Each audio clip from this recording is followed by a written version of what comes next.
Capítulo 20. Se não virem sinais e maravilhas. Ao voltarem da festa da Páscoa, os galileus trouxeram notícias do maravilhoso trabalho que Jesus estava fazendo. Muitos se entristeceram a ver os abusos ocorridos no templo e a ambição e a arrogância dos sacerdotes. Esperavam que aquele homem que havia expulsado os líderes religiosos do templo fosse o tão esperado libertador. Tinham ouvido falar que o profeta havia declarado ser ele mesmo o Messias. Em pouco tempo, a notícia de que Cristo voltara para Caná se espalhou por toda a Galileia. Em Cafarnaum, isso chamou a atenção de um nobre judeu, oficial a serviço do rei. O filho do oficial estava sofrendo de uma doença aparentemente incurável. Quando o pai ouviu falar de Jesus, decidiu lhe pedir ajuda. Esperava que a súplica de um pai pudesse despertar a simpatia do grande médico. Chegando a Caná, procurou abrir caminho entre a multidão até chegar perto do Salvador. Quando viu apenas um homem com roupas simples, coberto de poeira e cansado da viagem, sua fé fraquejou. Mesmo assim, resolveu falar com Jesus. Contou-lhe qual era o motivo de ter vindo e insistiu que o Salvador o acompanhasse até sua casa. Jesus sabia que aquele pai havia imposto condições em sua própria mente para crer nele. A menos que sua petição fosse atendida, ele não receberia Jesus como o Messias. Enquanto o oficial esperava em angustiado suspense, Jesus disse: "Se vocês não virem sinais e maravilhas, nunca crerão." João, capítulo 4, verso 48. O Salvador comparou a descrença questionadora do pai com a fé simples dos samaritanos, que não pediram nenhum milagre ou sinal. Sua palavra tinha um poder convincente que tocara o coração deles. Cristo ficou penalizado ao ver que seu próprio povo não era capaz de ouvir a voz de Deus lhes falando por meio de seu filho.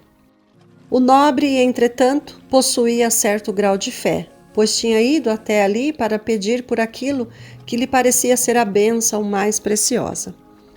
Jesus desejava não somente curar a criança, mas também levar o oficial e sua família a participar das bênçãos da salvação e assim acender uma luz em Cafarnaum. No entanto, o nobre precisava perceber sua própria necessidade antes de querer a graça de Cristo. Muitos judeus estavam interessados em Jesus por motivos egoístas. Sua fé dependia de favores temporários que Jesus lhes pudesse conceder e não enxergavam a necessidade que tinham da graça divina. Como um raio de luz, as palavras do Salvador dirigidas ao nobre revelaram o que ocorria em seu coração. Ele viu que seus motivos eram egoístas. Sua fé hesitante mostrou sua verdadeira face.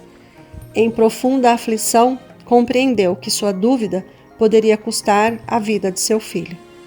Angustiado, suplicou: "Senhor, vem antes que o meu filho morra." Sua fé se apoderou de Cristo como a de Jacó, quando ele clamou ao lutar com o anjo: "Não te deixarei ir, a não ser que me abençoes." Gênesis, capítulo 32, verso 26. Como Jacó, ele também prevaleceu. "Pode ir, o seu filho continuará vivo", disse Jesus. O nobre saiu da presença do Salvador com uma paz e alegria que nunca havia sentido antes. Na mesma hora, os que cuidavam da criança à beira da morte em Cafarnaum viram uma mudança súbita e misteriosa. O estado febril deu lugar a um suave brilho que indicava o restabelecimento da saúde. A força retornou ao corpo debilitado. Já não havia mais qualquer sinal de doença na criança. Sua pele, que estivera ardendo de febre, agora estava fresca e úmida, e ele caiu em um sono profundo.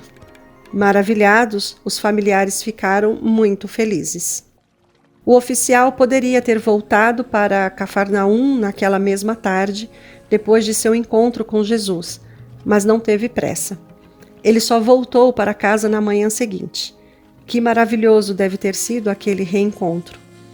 Quando ele saiu à procura de Jesus, seu coração estava carregado de tristeza.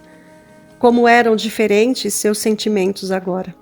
em seu caminho de volta, na tranquilidade das primeiras horas da manhã, toda a natureza parecia estar louvando a Deus junto com ele. Ele ainda estava a certa distância de sua casa, quando alguns servos saíram para aliviar o suspense que seguramente, pensavam eles, o oficial estaria sentindo. Ele não mostrou nenhuma surpresa com a notícia trazida, só perguntou a que horas a criança começara a melhorar. Os servos responderam: a febre o deixou ontem, a 1h da tarde, na mesma hora em que a fé se agarrou à certeza dada por Jesus. O seu filho continuará vivo. O amor divino tocou a criança. O pai saiu correndo para saudar o filho. Sabendo que ele havia sido salvo da morte, o abraçou contra o peito e repetidas vezes agradeceu a Deus por aquela cura tão maravilhosa. Mais tarde, quando aquele nobre aprendeu mais de Cristo, ele e sua família se tornaram discípulos. A notícia do milagre se espalhou, preparando o caminho para o ministério pessoal de Cristo em Cafarnaum. Como o angustiado pai, nós somos muitas vezes levados a procurar Jesus só pelo desejo de obter algum benefício terrestre, e nossa confiança em seu amor passa a depender da resposta positiva ao nosso pedido.